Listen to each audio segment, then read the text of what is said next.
আজ আমরা ঠাকুরের অন্য এক গৃহীভক্ত সাধু নাগ মহাশয়ের জীবন অনুধ্যান করতে চলেছি। এই পর্বে চ্যানেলের পক্ষ থেকে সমস্ত শ্রোতা বন্ধুদের জানাই স্বাগত। ভক্তমহলে সাধু নাগ মহাশয় বলে পরিচিত শ্রীযুক্ত দুর্গাচরণ নাগ নারায়ণগঞ্জ শহরের অর্ধক্রোশ পশ্চিমে দেওভোগ গ্রামে দীনদয়াল নাগের পর্ণকুটিরে আলোকিত করে 1846 খ্রিস্টাব্দের 21শে আগস্ট জন্মগ্রহণ করেন। নাগ মহাশয়ের 8 বৎসর বয়সে তার মায়ের স্বর্গলাভ হয়। তিনি পরবর্তীতে পিসিমার কাছে বড় হন এবং পিসিমাকেই মা বলে মনে করেন। প্রথমে তৃতীয় শ্রেণী পর্যন্ত নারায়ণগঞ্জ স্থানীয় বিদ্যালয়ে এবং পরে প্রায় 5 ক্রোশ দূরে ঢাকায় অনেক দূরে গিয়ে অনেক কষ্ট করে পড়াশুনো করতে যেতেন। নাগ মহাশয়ের হস্তাক্ষর ছিল মুক্তোর মতো।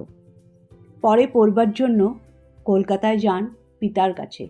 পিতা দীনদয়াল কলকাতায় কুমোরটুলিতে শ্রীযুক্ত রাজকুমার ও শ্রীযুক্ত হরিচরণ পাল চৌধুরীর গদিতে চাকরি করতেন। পিতার আদেশে নাগ মহাশয়কে দুবার বিবাহ করতে হয়েছিল, কিন্তু কামিনী কাঞ্চন ত্যাগী নাগ মহাশয় কখনোই স্ত্রীর প্রতি আসক্ত হননি এবং তার সহধর্মিণীও ধর্মপথের পথিক ছিলেন তারই সঙ্গে। কলকাতায় পিতার কাছে থেকে ক্যাম্পবেল মেডিকেল কলেজে ভর্তি হলেন, কিন্তু কিছুদিন পর থেকে তা ছেড়ে হোমিওপ্যাথি শিখতে আরম্ভ করলেন।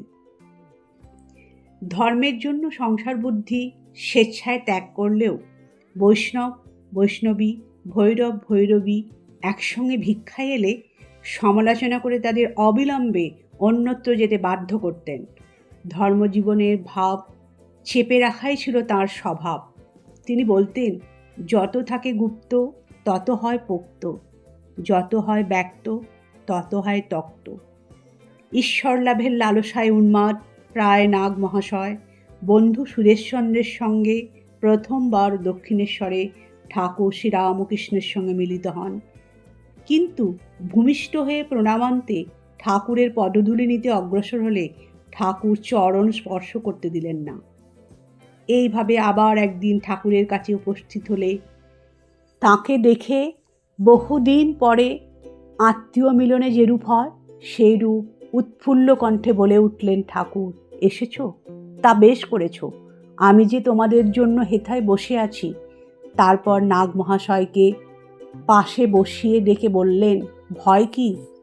তোমার তো খুব উচ্চ অবস্থা। এবং সন্ন্যাসী সুরেশবাবুকে বললেন, দেখছো লোকটা যেন আগুন, জ্বলন্ত আগুন। তৃতীয়বার নাগ মহাশয় দক্ষিণেশ্বরে গেলে ঠাকুরের চরণধূলি নেওয়ার স্বাদ পূর্ণ করেছিলেন এবং বলেছিলেন, শ্রীরামকৃষ্ণ বাঞ্ছা কল্পতরু ভগবান। অপর একদিন নাগ মহাশয় ঠাকুরের কক্ষে উপবিষ্ট আছেন।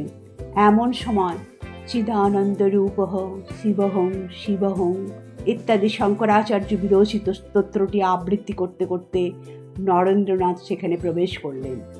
সে এক অভূতপূর্ব সমাবেশ। একদিকে শরণাগত ভক্ত, অপরদিকে বিচারপরায়ণ অদ্বৈতবাদী, আর মধ্যে সমন্বয় অবতার শ্রীরামকৃষ্ণ। ঠাকুর নাগ মহাশয়কে দেখিয়ে নরেন্দ্রকে বললেন, এরই ঠিক ঠিক দীনতা, একটুও ভান নেই। নরেন্দ্র বিনা দ্বিধায় মেনে নিলেন। আপনি যখন বলছেন তা হবে। দুজনের মধ্যে আলাপ আরম্ভ হলো। ভক্ত বললেন, তার ইচ্ছা না হলে গাছের পাতাও নড়ে না। আর জ্ঞানী বললেন, আমি তিনি বুঝি না, আমি প্রত্যক্ষ আত্মা, আমার ইচ্ছায় এই বিরাট ব্রহ্মাণ্ড যন্ত্রবৎ পরিচালিত হচ্ছে। বিচারের আর শেষ নেই। শেষে ঠাকুর সহাস্যে নাগ মহাশয়কে বললেন, কি জানো, ও খাপখোলা তলোয়ার, ওর ও কথা শোভা পায়। নরেন ও কথা বলতে পারে। অমনি নাগ মহাশয়ের ধারণা হলো ঠাকুরের লীলা সহায়ক রূপে জ্ঞান গুরু স্বয়ং মহাদেব নরেন্দ্র রূপে অবতীর্ণ। নরেন্দ্র মানুষ নয়, অতএব শিবাবতার নরেন্দ্রকে প্রণাম করে তিনি নিরস্ত হলেন।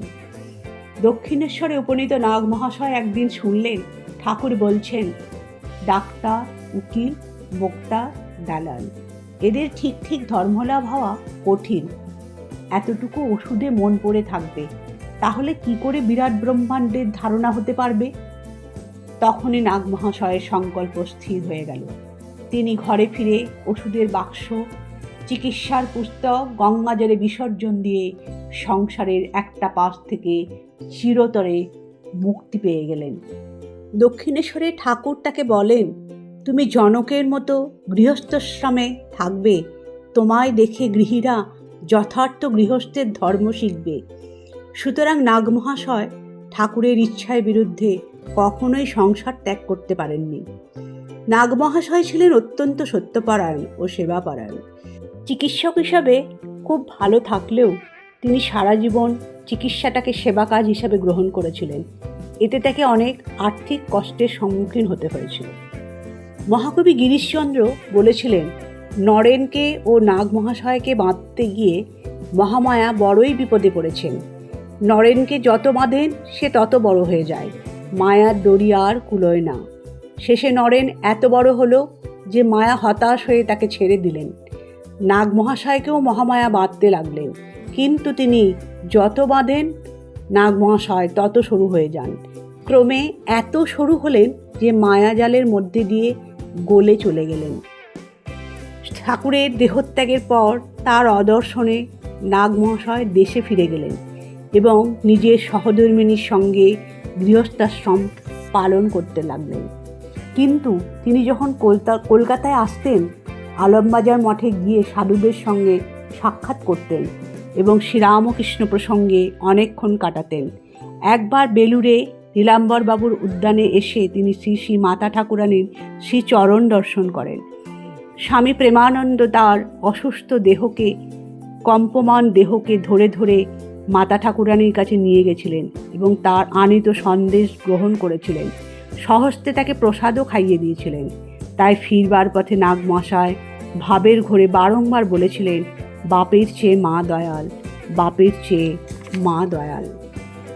নাগমহাশয় সহজে বিচলিত হতেন না, কিন্তু ঠাকুরের নিন্দা শুনলে এই দিনের দিন ব্যক্তিটিও অগ্নিমূর্তি ধারণ করতেন। একবার দেওভোগে তার গৃহে এক প্রতিষ্ঠাবান ব্যক্তি ঠাকুরের নিন্দা করতে থাকেন। প্রথমে ভদ্রভাবে থামাতে চেষ্টা করলেন, কিন্তু ওই ব্যক্তি সুর ক্রমেই উচ্চ পর্দায় উঠতে লাগলো। তাকে পাদঘাত করে তাকে বের করে দিলেন। গিরিশবাবু ঘটনা শুনে বললেন, আপনি তো জুতো পরেন না, জুতো পেলেন কোথায়? নাগমহাশয় উত্তর দিলেন, কেন, তারই দুটো দিয়ে তাকে পেটালুম। এরকমই ছিল তার গুরুভক্তি। যখন তিনি দেওভোগে ছিলেন, স্বামী শারদানন্দ কার্যোপলক্ষে ঢাকায় ছিলেন। তিনি প্রায়ই নাগমহাশয়ের কাছে যেতেন এবং তাকে গানে এবং উচ্চ ধর্মকথায় তাকে ভাব সমাধিতে চলে যেতে দিতেন। শিবসঙ্গে সদারঙ্গে মজলো আমার বন ভ্রমরা ও গয়া গঙ্গা প্রভাসাদি, এই তিনটি গান পূজ্যপাদ মহারাজ তাকে শুনিয়েছিলেন এবং তাতে তিনি খুব আনন্দ উপভোগ করতেন। অন্তিম সময়ে নাগমহাশয় পূজ্যপাদ স্বামী শারদানন্দজির কাছে একটি ইচ্ছা প্রকাশ করেছিলেন। তিনি বলেছিলেন তিনি রক্ষাকালীর পূজা করতে চান এবং মহারাজ তার সেই ইচ্ছা পূরণ করে সব কিছু ব্যবস্থা করে দিয়েছিলেন পূজার। অবশেষে সেই অন্তিম দিন উপস্থিত হলো। 27 ডিসেম্বর 1899 খ্রিস্টাব্দে নাগমহাশয় মহাসমাধিতে বিলীন হয়ে গেলেন।